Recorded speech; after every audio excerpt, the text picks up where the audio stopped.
Like, share and subscribe to Inspire Media. రాజకీయాల్లో నిలబడాలి అంటేనే తెగింపు, ధైర్యం కంపల్సరీ అయిపోయిన రోజులివి. అందులోనూ పర్సనల్ అటాక్ చేసినా కూడా తట్టుకొని నిలబడాలంటే గట్స్ ఉండాలి.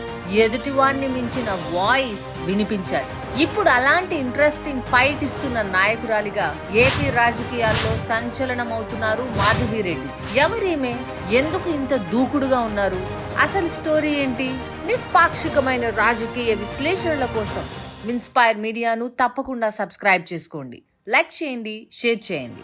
రెడ్డెప్ప గారి మాధవిరెడ్డి కడప టీడీపీ అభ్యర్థి.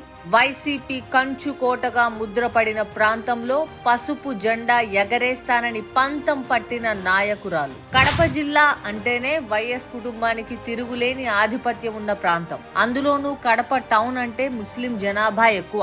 100 మంది ఓటర్లలో 30 మంది ముస్లింలే ఉంటారన్న లెక్క ఎలాగూ ఉంది.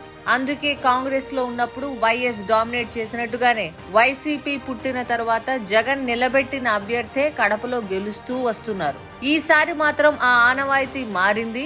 రాసుకోండి అని నేరుగా సవాల్ చేస్తున్న లీడర్ మాధవిరెడ్డి. టీడీపీలో ఇంతటి దూకుడు ఉన్న మహిళా నాయకులు తక్కువ.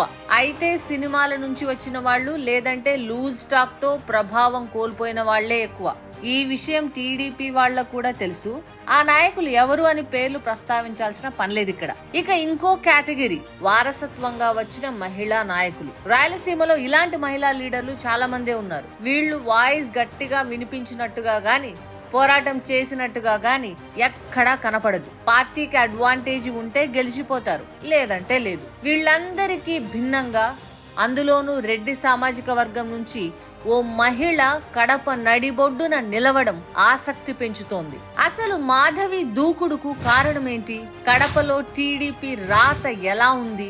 గత 20 ఏళ్లలో కడప అసెంబ్లీ స్థానంలో టీడీపీ గెలిచిన దాఖలా లేదు. 2 సార్లు కాంగ్రెస్, 2 సార్లు వైసీపీ గెలిచాయి. అసలు పోటీ ఇచ్చే పరిస్థితి కూడా ఉంటుందని 2 ఏళ్ల కిందట ఎవ్వరూ ఊహించలేదు. కానీ మాధవి వచ్చాక పరిస్థితి మారింది. ఆమె కుటుంబం ముందు నుంచి రాజకీయాల్లో ఉంది. 3 తరాలను కడప చూసింది. ఆమె భర్త కూడా కడపకు తెలుసు. అదంతా ఓకే.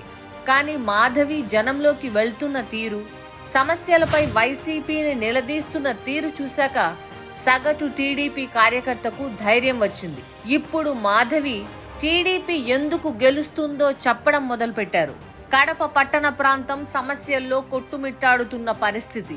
ఎప్పుడూ లేనట్టుగా వర్షాకాలంలో కడపలో వరద ముంపు. వైసీపీ హయాంలో డ్రైనేజీలు, వాటర్ బాడీలు ఆక్రమణకు గురి అయ్యాయనే ఆరోపణలు. ముస్లింలు జగన్ పార్టీకి దూరం జరిగిన సంకేతాలు. మరీ ముఖ్యంగా ముస్లిం యువత వైసీపీ మీద వ్యతిరేకతతో ఉన్నారన్న అంచనాలు. రెడ్డి సామాజిక వర్గం కాబట్టి పార్టీలకు అతీతంగా ప్రభావం చూపిస్తారనే ప్రచారం. కడపలో ఇంత ధారాళంగా సబ్జెక్టు మాట్లాడే నాయకులు ఈ మధ్య కనిపించకపోవడం మరో advantage.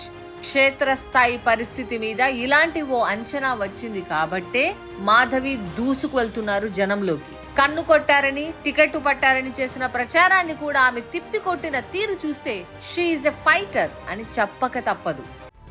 Like, share and subscribe to Inspire Media.